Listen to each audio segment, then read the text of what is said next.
कह रहे हैं एंगल ए बी सी हैं are in the value of ratio 1:3:2. How many degree in angle B C. तो angle B पूछ रहे हैं. तो देखो रेशो दिया है 1:3:2, यानी इसका रेशो 1, इसका 3, इसका 2. तो हमें अच्छी तरह पता है एंगल्स का सम 90 होता है, 180 होता है ट्रायंगल के एंगल्स का. और 3 ऊपर आएगा जिसका पूछा है, और इन तीनों का सम नीचे. तीनों का सम क्या है? 6. ऑफ कोर्स काटा 33 ज़ा 90. और वैसे भी डायग्राम से दिख रहा है कि भाई ये अगर 90 है तो ये कितना होगा? 60 होगा, ये 30 होगा. अब एंगल का रेशो 1:3:2 आ रहा है. तो देखो यहाँ एक मैट्रिक के थ्योरम का इस्तेमाल है. Angle Q V R is perpendicular to S V T. ये क्यू वी आर है, ये एस वी टी है, परपेंडिकुलर है. ठीक है. So angle V R S, V S R आपको दिया हुआ है एक्स डिग्री. ठीक है, एक्स डिग्री. और पूछ रहे हैं एंगल वी आर डब्ल्यू क्या होगा. वी आर डब्ल्यू यानी ये तो खैर कुछ नहीं, ये एक्स है. तो अकॉर्डिंग टू थ्योरम अगर देखो ये दोनों लाइनें परपेंडिकुलर हैं तो ये वाला एंगल इस एंगल से 90 प्लस होगा. ठीक है, तो ये हो जाएगा 90 + x, यानी कि ऑप्शन बी. और देखो ये एंगल है एक 50 का, ये एक एंगल है 70 का, और आपको यहाँ सम चाहिए. सो आपको इसमें जो बेसिकली कह रहे हैं, तो देखो ये एक है फिर इंटरनल एंगल, ये इंटरनल एंगल. तो देखो एक्सटर्नल एंगल इनका सम होगा कब? देखो ये दो लाइन क्या है आपस में? फिर पैरेलल है. और ये एक वी की शेप है. तो जो वी की शेप के अंदर के दोनों एंगल्स हैं ना, ये हमेशा इस बाहर वाले के इक्वल होंगे. तो सम इसका हो जाएगा 120. देखिए बड़ा अच्छा कॉन्सेप्ट होता है स्ट्रेट लाइन का. जैसे कि ये स्ट्रेट लाइन है, एक ये स्ट्रेट लाइन है, एक स्ट्रेट लाइन है, ये सब के आपस में पैरेलल. तो जो दोनों स्ट्रेट लाइन है इनके जो एंगल्स का सम होगा ये कितना होगा? 180 होगा. और इधर का सम भी कितना होगा? 180 होगा. ठीक है, सम 180 होगा. अब इसका मतलब है कि भाई इसका और इसका सम 180, इसका और इसका सम भी 180. ये लाइंस के एक दूसरे के पैरेलल है. अब जैसे कि देखो ये है 110 डिग्री. ठीक है, ये और ये दिया 120 डिग्री, और आपसे इस एंगल का सम पूछ रहे हैं. देखो बड़ा ज़बरदस्त क्वेश्चन है. यानी कि जैसे कि देखो ये 110, 110, तो ये टोटल एंगल का सम पूछ रहे हैं. अब देखो बड़ी आसान ट्रिक है. अभी मैंने कहा कि भाई ये जो एंगल का सम है इतना, ये 180 होगा. ठीक है, ये 110 है तो ये क्या होगा? 180 में से 110 माइनस कर दो, 70. अच्छा ये 180 होगा तो 180 में से 120 माइनस कर दो, ये 60. 60 और 70 का सम कितना होगा मेरे बच्चों? 130. तो ये हमारा आंसर हो जाएगा 130 डिग्री. ये सर्कल के बेसिक फार्मूले. एरिया πr² के बराबर होता है.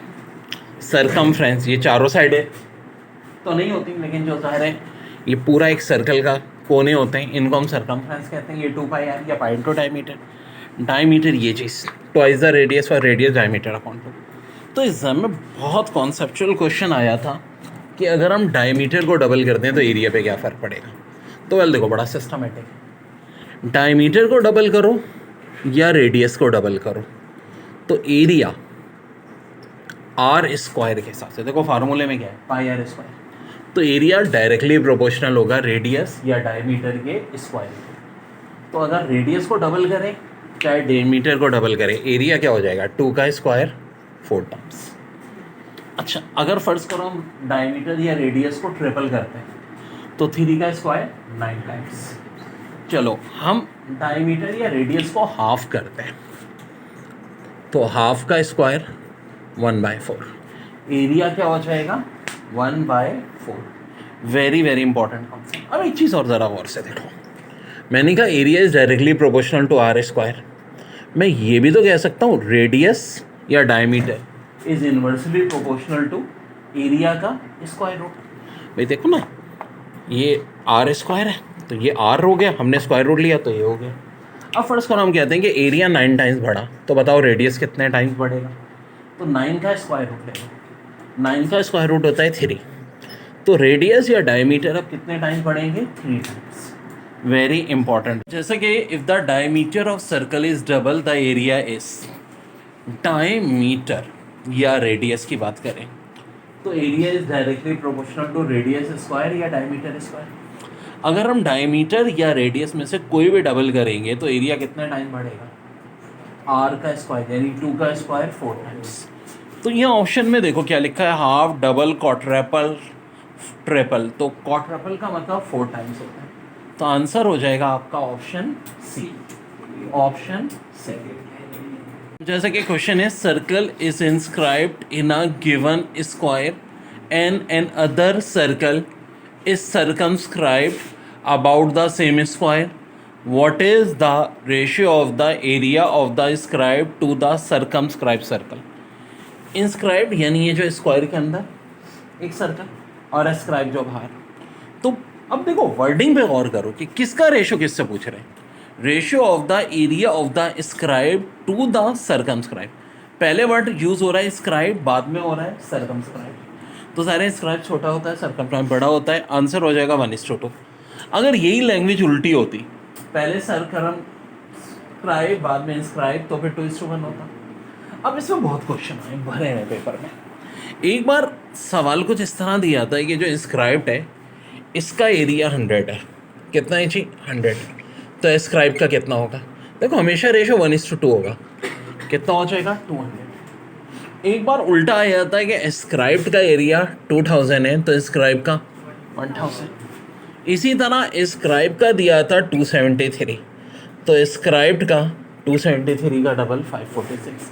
ये बड़ा अहम डिजिट है, 273 का डबल 546 है, ये आपको याद होना चाहिए। बड़ा अच्छा सवाल है, if the circumference of one circle is 44 centimetre and that of another is 22 centimetre, what is the ratio of their square?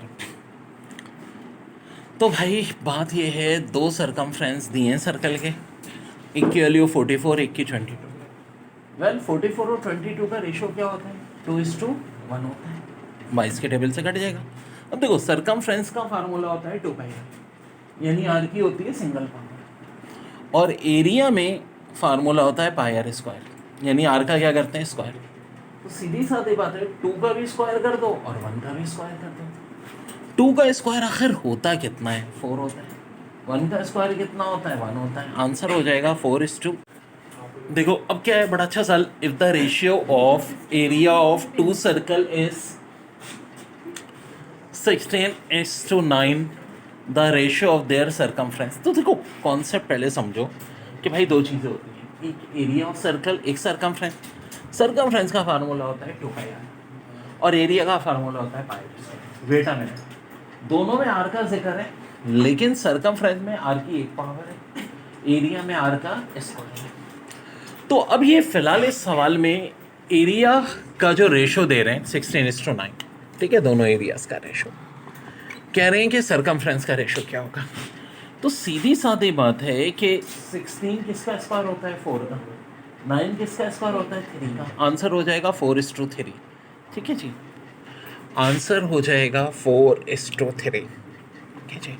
ये देखिए बड़ा अच्छा सवाल है, if circumference of a circle is less than 10 pi, which of following could be area of the circle. अगर circumference circle का less than 10 पाई है तो कौन है जो सर्कल का एरिया होगा? वेल बड़ा अच्छा सवाल है। 2πr लेस देन 10 पाई, तो मैथ्स के रूल कहते हैं 2π उधर जाके डिवाइड होगा 10 पाई से, और पाई पाई कैंसिल, 10/25। इसका मतलब रेडियस जो है वो लेस देन 5 है। देखो एरिया ऑफ सर्कल का फार्मूला होता है πr स्क्वायर। अगर फर्ज करो रेडियस 5 होता तो 5 का स्क्वायर 25 पाई आंसर होता, लेकिन चूंकि रेडियस 5 से लेस है इसलिए आंसर 25 से लेस होना चाहिए। ऑप्शन में देखो कौन सा ऐसा ऑप्शन है जो 25 से लेस है? जी हाँ, ऑप्शन ए है जो 25 से लेस है।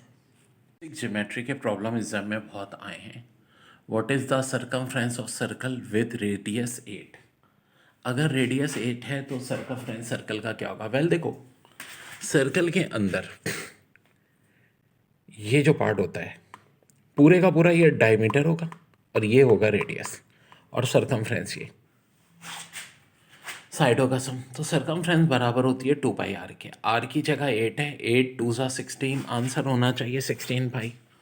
ऑप्शन में देखें कोई ऐसा ऑप्शन है? बिल्कुल है जी, 16 पाई इज आवर आंसर। देखें लाइन्स एंड एंगल्स के जो सवाल आए पास पेपर में ज्योमेट्री के, कह रहे हैं एंगल डी बी ए। डी बी ए असल में देखो बी सेंट्रल है ना, तो डी बी ए का मतलब ये हो जाएगा 39 डिग्री दिया है। एन एफ बी ई 79 दिया हुआ है। तो कह रहे हैं एंगल जी बी सी कितना होगा? जी बी सी यानी ये वाला। अब देखो एक बात सुनो, जब ये दोनों लाइंस परपेंडिकुलर हैं तो इसका मतलब ये एंगल और ये एंगल सेम होंगे। ये भी 79 होगा। 39 और 79 कितना हो गया? 118। इस स्ट्रेट लाइन पे एंगल का सम हमेशा 180 होता है। यहाँ से यहाँ तक अगर 118 है तो यहाँ से यहाँ तक कितना होगा? 180 में से 118 माइनस कर दो, आंसर हो जाएगा 62 डिग्री। ठीक है जी, 62 degree.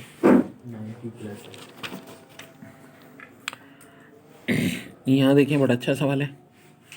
Triangle A B C below, A B B C C A सब बराबर नियम है। बराबर नियम है तो इक्विलेटरल ट्राइंगल है। इक्विलेटरल है तो सबका सम 60 डिग्री होगा, यानी सारे एंगल 60 होंगे। ये भी 60, ये भी 60, ये भी 60, यानी 53 प्लस एक्स 60 के बराबर है। तो 53 उधर माइनस कर लो, एक्स 7 आ जाएगा। 72 माइनस एक्स भी किसके बराबर होगा? 60 के। ये उधर ले जाओ तो एक्स 12 आ जाएगा। अब एक्स 12 बल्कि वाई, ये वाई है, ठीक है, वाई 12 एक्स 7। तो पूछा गया इनका सम, 12 और 7 का सम क्या होता है भाई? 19 डिग्री। आंसर 19 डिग्री। 2000 सवाल। In the figure below what is the length of the line segment A B. ये जो लाइन है ना ए बी, ये पूछ रहे हैं। देखो ये 8 के बराबर है 90 के सामने वाली, ये 30 है, ये 90 है, तो ये क्या होगा भाई? 60 होगा। अब वेट अ मिनट, ये 90 है और ये 30 है, तो स्ट्रेट लाइन पे भी एंगल 180 होता है, इसका मतलब ये 60 होगा। ये 90 है 60, तो कितना होगा? 30। अब देखो मेरी एक ट्रिक हमेशा बड़ी काम की है। 90 के सामने वाली साइड 8, तो 30 के सामने वाली कितनी होगी? 90 और 30 में हमेशा 2:1 का रेशो होता है। तो ये 8 है तो ये हो जाएगी 4। अब यहाँ से यहाँ तक 4 है तो पूरी तो यहाँ से यहाँ तक 10 है। इसका मतलब है इतने पार्ट की ये लाइन हो जाएगी 6। यानी अगर हम ये देख लें, ये जो छोटा ट्रायंगल बन रहा है ए के साथ, ठीक है, बी, ये हो गई 6। अब ये 30 के सामने, ये है 60 के सामने। अच्छा, 60 वाली जो भी लाइन होगी याद रखो, उसको अगर हम √3 से डिवाइड करते हैं तो 30 वाली लाइन आ जाएगी। 60 वाली की लाइन कितनी दी हुई है? 6, डिवाइड कर दो √3 से, 60। अब 6 को मैं 3 × 2 भी तो लिख सकता हूँ, ठीक है। 3 और √3 कटेंगे तो आंसर 2√3। ऑप्शन के हिसाब से मैंने कर लिया। वैसे तो देखो ये भी सही था, 6/√3 रैशनलाइज भी कर सकते थे, √3 से मल्टीप्लाई डिवाइड, बहुत सारे तरीके होते हैं। तो करेक्ट आंसर आ जाएगा 2√3। इन the figure below what is the value of x. X की वैल्यू क्या होगी? तो देखो देखो देखो यार, बड़ा ही प्यारा सवाल है। ये एंगल 35 120 दोनों का सम देखो तो कितना आ रहा है भाई? 155। ट्राइंगल का सम तो 180 होना चाहिए, तो इसका मतलब है ये हो जाएगा 25। 180 में से माइनस कर दो 120 35। अब ये दोनों लाइनें स्ट्रेट लाइन कट कर रही हैं तो ये दोनों एंगल इक्वल होंगे, ये 25 तो ये भी 25। अब ये 90 ये 25, ये चाहिए एक्स में से 90 और 25 को माइनस कर दो भाई, तो आंसर हो जाएगा 65। फिर एक और बड़ी अच्छी फिगर दी हुई है below, what is the value of x. X की पूछिए, किसकी पूछिए? ए की। तो भाई ए जो है एक्सटर्नल एंगल है, एक्सटर्नल एंगल होता है इंटरनल एंगल का सम। 45 और 75 का सम, आंसर हो जाएगा 120। ये बड़ा सबसे इम्पोर्टेंट सवाल बहुत आया है। Which of following statement concerning the length of side Y Z की लेंथ। अब देखो y के सामने है 10, z के सामने 9 है। ज़रा ध्यान से देखो, z का एंगल 50 है, y का 70 है। रूल ये कहता है जितना बड़ा एंगल होगा उसके सामने वाली साइड बड़ी होगी, और दिख भी रहा है 70 के सामने वाली 10 है, 50 के सामने वाली 9 है। अब ये जो x है ये एंगल कितना होगा? ऑफ कोर्स 60 होगा। तो ये जो लाइन होगी ये 9 से बड़ी और 10 से छोटी होनी चाहिए। आए ऑप्शन देखें, ये भी नहीं हो सकता, इक्वल टू 9 भी नहीं हो सकता। कौन सा होगा? ये होगा, greater than 9 and less than 10। Very very important. ठीक है यार, सिंपल समझो ना भाई। ये हो गई 10, इसके सामने वाली ये हो गई 9, तो इसके सामने वाली ये होगी बिटवीन 9 एंड 10। जी बड़ा अच्छा सवाल है। If the lengths of altitude, जनाब नई चीज़ आ गई, of a triangle are 10 and 11 centimetre, then which of following can not be the length of the third altitude. अब ये आखिर एल्टीट्यूड होता क्या है ट्राइंगल के अंदर? तो देखो भाई, अच्छी तरह कॉन्सेप्ट समझो। एक तो ये होती है ट्रायंगल्स की, जिनको हम कहते हैं साइड्स। ठीक है, ये हो गई साइड्स तीन। एल्टीट्यूड ये होता है हाइट। ठीक है, यहाँ मिड पॉइंट, इस वर्टेसिस से इस मिड पॉइंट, इस वर्टेसिस से इट्स मिड पॉइंट, इस वर्टेसिस से इट्स मिड पॉइंट। ठीक है, तो दो एल्टीट्यूड हमें दिए हुए, एक 10 और एक 11। पूछ रहे हैं तीसरा वर्टेसिस कौन सा है जो नहीं हो सकता? 5, 6, 7 और 10। अब देखो ट्रिक क्या होती है। हाइट के साइड के मामले में तो ये था ना, बड़ी साइडों का सम और छोटों का डिफरेंस। यहाँ थोड़ा चेंज होता है। एल्टीट्यूड में ऊपर तो प्रोडक्ट लेते हैं, नीचे दोनों साइडों का डिफरेंस। देखो 10 और 11 का प्रोडक्ट, 10 और 11 का डिफरेंस। और यहाँ देखो 10 और 11 का इससे लेस होगा, और 10 और 11 का प्रोडक्ट डिवाइड करेंगे 10 और 11 के सम से, तो 10 और 11 का सम 21 है। अप्रॉक्सीमेटली इसको अगर हम काटम कूटी करें तो 5.2 या 5 पॉइंट समथिंग आएगा। ठीक है, 5 से बड़ी आ रही है वैल्यू और 10 से छोटी आ रही है। ठीक है, 110 से बल्कि छोटी आ रही है ना, 10-11 ना। तो वो वैल्यू जो 5 से बड़ी और 110 से छोटी हो, ये तो भाई दरमियान में आती है। 5 और 110 के ये भी आती है। यस, 5 हमारा आंसर हो जाएगा, क्योंकि देखो ना 5.2 से बड़ी और 110 से छोटी, तो आंसर हो जाएगा 5। देखिए बड़ा अच्छा सवाल है। Triangle has all integer sides 2 are 997 and 793. How many sides are possible? 997 और 793 के दरमियान में टोटल कितनी पॉसिबल साइड्स होंगी? अच्छा, अब यहाँ सवाल मुख्तलिफ था। यहाँ पूछ रहे थे थर्ड साइड की वैल्यू भी की ना, अब कह रहे हैं कितनी साइड्स होंगी। तो देखो अभी फिर वही तरीका करेंगे। 997 और 793 का सम, ठीक है, बी हमारा, और डिफरेंस आ रहा है 204, सम आ रहा है 1790। अब हमें ये नहीं पूछा कि बी की वैल्यू कहाँ से कहाँ तक होगी, टोटल कितनी साइड्स बनेंगी। अब देखो टोटल कितनी साइड बनेंगी, ज़ाहिर है 1790 से छोटी होंगी और 204 से बड़ी होंगी। यानी कह सकता हूँ मैं कि 205 से लेके 1789। देखो ना, इससे बड़ा 205 है, इससे छोटा 1789 है। एक तरीका तो ये हो सकता है कि हम, अब ये मुश्किल है ना 205 से 1789 गिनना। एक बड़ी अच्छी ट्रिक बताता हूँ। जब भी इस तरह का सवाल हो, ठीक है, b इज़ ग्रेटर दैन 204 और लेस दैन 190, तो टोटल साइड्स कितनी नहीं निकलेंगी? देखो 7, 8, 9 में से, यानी इसको एक कम करके उसमें से 204 माइनस कर दो, आंसर आ जाएगा 1785। बहुत ऑसम ट्रिक है ये। ठीक है, इससे हमारा आंसर आ जाएगा। उसका रीज़न बता दूँ। फ़र्ज़ करो अगर कोई नंबर हो, ठीक है,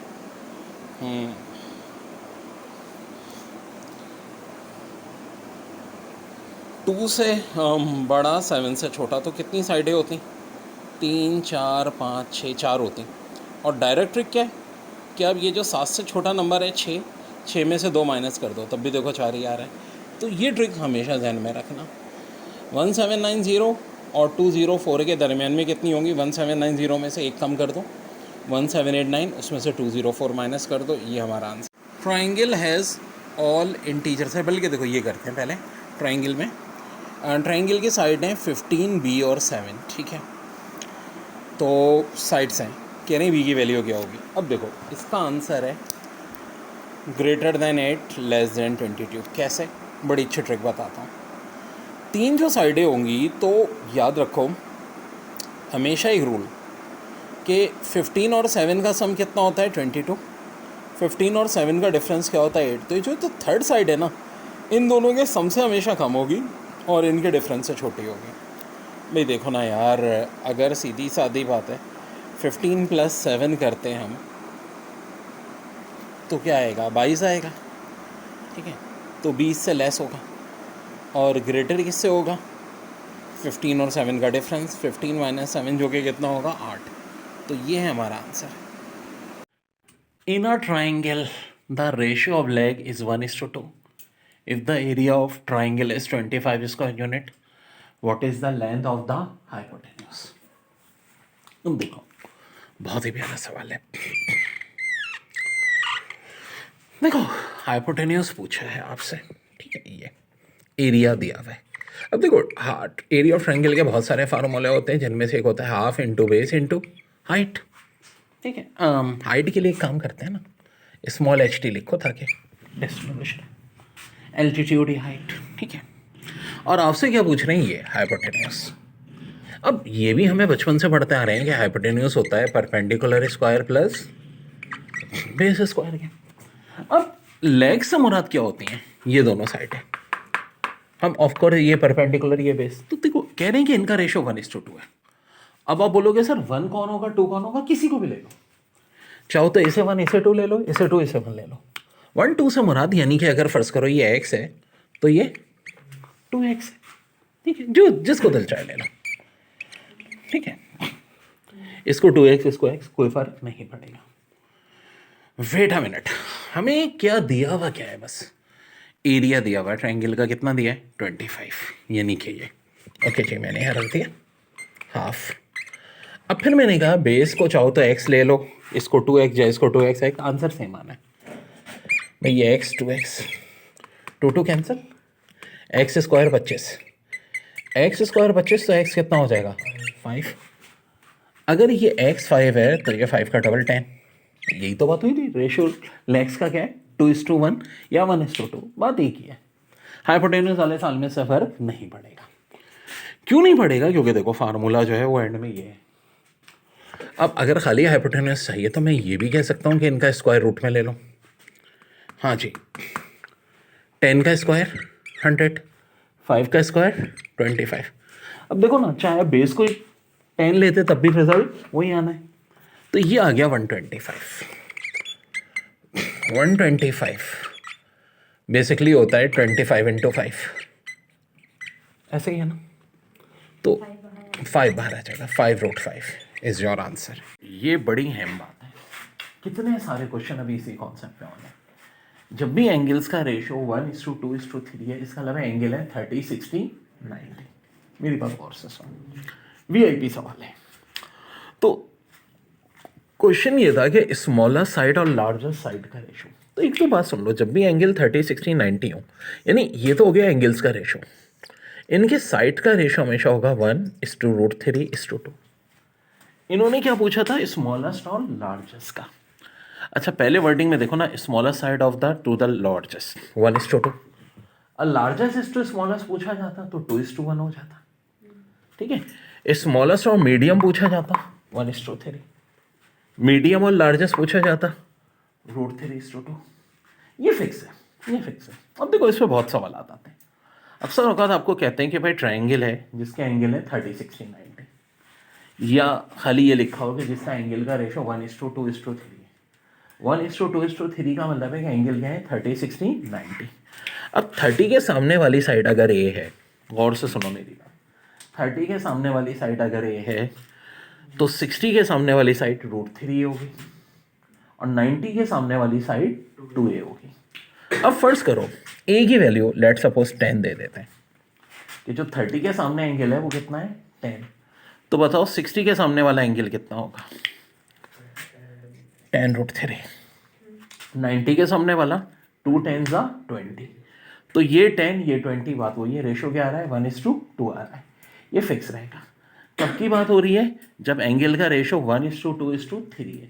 अंडरस्टूड सी बात है, इसका मतलब एंगल 30 60 90 है। ये भी ध्यान में रखो, जब भी एंगल 30 60 90 होंगे, एंगल का रेशो 1:2:3, साइडों का रेशो 1:3:2। देखो, major of the angles of triangle are in the ratio of 1:1:2। What is the ratio of the length of the smaller side of the length of the longer side? यार दो triangle बहुत मशहूर है, मैंने बताया था। एक तो जिसमें एंगल का रेशो 1:2:3 और इससे भी ज्यादा 1:1:2। Wait a minute, 1:1:2। तो एंगल होंगे क्या, ये होंगे 45 45 और 90, जो कि देखो तीनों का सम कितना आ रहा है 180 आ रहा है, जो कि ट्राइंगल का होना चाहिए। अब देखो वेट अ मिनट, 45 दो 45, तो इसका मतलब है आइसोस्केलस, और 90 का मतलब होता है राइट ट्राइंगल। इससे पहले वाला राइट एंगल था, ये राइट भी और आइसोस्केलस भी, तो इसको हम कहेंगे isosceles right triangle, isosceles right triangle. अब ध्यान से देखो, ये 90 के सामने वाली साइड तो हाइपोटेन्यूस होती है, ठीक है। अब ये जो दोनों साइड हैं, ये जो एंगल 45 ये भी 45, ये आपस में इक्वल होंगे आइसोस्केलस, यानी ये भी है ये भी है, ठीक है जी, ये भी है ये भी है। तो हाइपोटेन्यूस इनसे कितना ज़्यादा होता है, तो √2 टाइम्स ज़्यादा होता है। कितना टाइम ज़्यादा होता है, √2 टाइम। अब आप बोलोगे सर इसमें स्मॉलेस्ट साइड कौन सी है, दोनों ही स्मॉलेस्ट हैं, तो दोनों ही स्मॉलेस्ट बोलोगे, दोनों के स्मॉलेस्ट बोलेंगे ना, लार्जेस्ट एक ही है, मीडियम कोई है नहीं, क्योंकि दोनों एक ही जैसी हैं। अब देखो, अगर यानी कि ये 1 यूनिट है, ये 1 यूनिट है, तो ये √2 यूनिट है, यानी आंसर हो जाएगा 1:√2। और जब भी एंगल का रेशो 1:1:2 होगा, तो साइड का रेशो 1 1 और √2, 1 1 और √2, यानी हाइपोटेन्यूस इनसे हमेशा √2 टाइम्स ज़्यादा हो। तो देखो एक बड़ी हिम्मत कि अगर एंगल का रेशो 1:2 है, तो इसका मतलब एंगल है 45 45 90, और साइड का रेशो है 1:1:√2, या ये भी कहते हैं हम कि भाई ये दोनों छोटी साइडें अगर ये है, तो हाइपोटेन्यूस √2 है।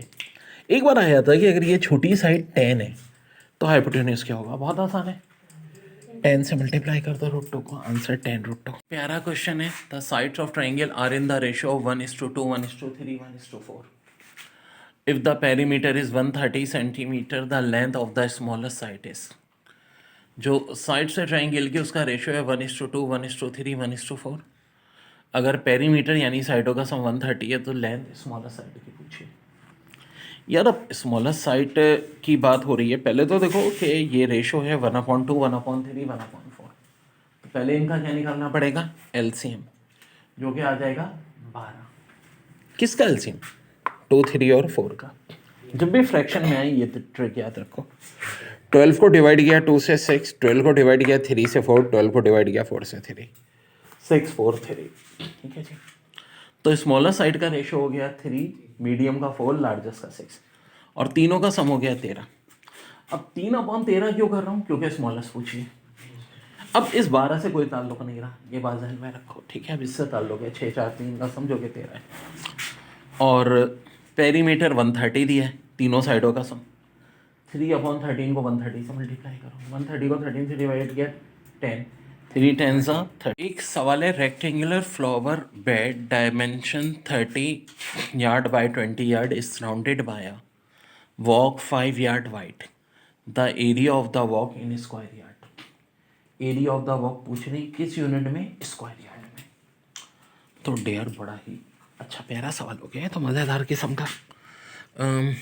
रेक्टेंगल फ्लावर बेड, डायमेंशन यहाँ से 30 यहाँ से 20, ठीक है जी। चलिए जी, ये भी हो गई। अब यहाँ से 5, यहाँ से 5, यहाँ से 5, यहाँ से 5, ठीक है। तो अगर देखो 30 को हम 20 से मल्टीप्लाई कर लें, एक तो रेक्टेंगल बन गया, तो डायमेंशन 30 × 20 हो गई 600। लेकिन क्या हुआ, अब ये 30 में भी 2 दफ़ा 5 ऐड हो गया, और 20 में भी घूमने की जगह होती है ना, ये पार्क है, ये तो घास हो गई समझो, और ये फाइनल दीवारें हो गई, तो दरमियान का एरिया वॉकिंग। तो 30 में 2 दफ़ा 5 प्लस करो 40, 20 में 2 दफ़ा 5 प्लस करो 30, 40 को 30 से मल्टीप्लाई करो 1200, टोटल ये एरिया हुआ 1200, ये हुआ 600। तो वॉक करने की जगह क्या होगी, 1200 में से 600 माइनस कर दो, आंसर 6। बहुत ही ऑसम क्वेश्चन है। The area of triangle shown is 50√3 square unit, find the perimeter. ये पेरीमीटर चाहिए। वेल देखो ये सवाल है और इसका एरिया कह रहे हैं 50√3, पेरीमीटर चाहिए, ये 4 ऑप्शन है। अब बोलो कैसे पता चला है, यहाँ तो कुछ दिया हुआ नहीं। अरे यार बहुत कुछ दिया हुआ है।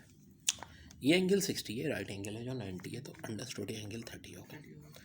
30 के सामने वाली, याद रखो स्पेशल ट्राइंगल होता है 30 60 90। जो साइड 30 के सामने वाली होती है 90 वाली हमेशा उससे डबल होती है। और ये x है तो ये 2x होगी, ठीक है। और ये जो 60 के सामने वाली है ये हमेशा इससे √3 टाइम्स ज़्यादा होती है, किससे, 30 वाली से।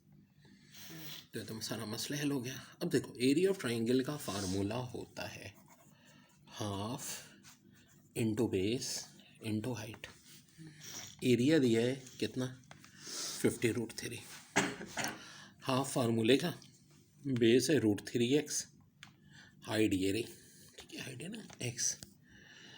तो ये √3 और इधर का √3 कैंसिल, 250 से मल्टीप्लाई कर दो तो x² आ गया 100। अगर x² 100 है तो x क्या हो जाएगा, 10 हो जाएगा।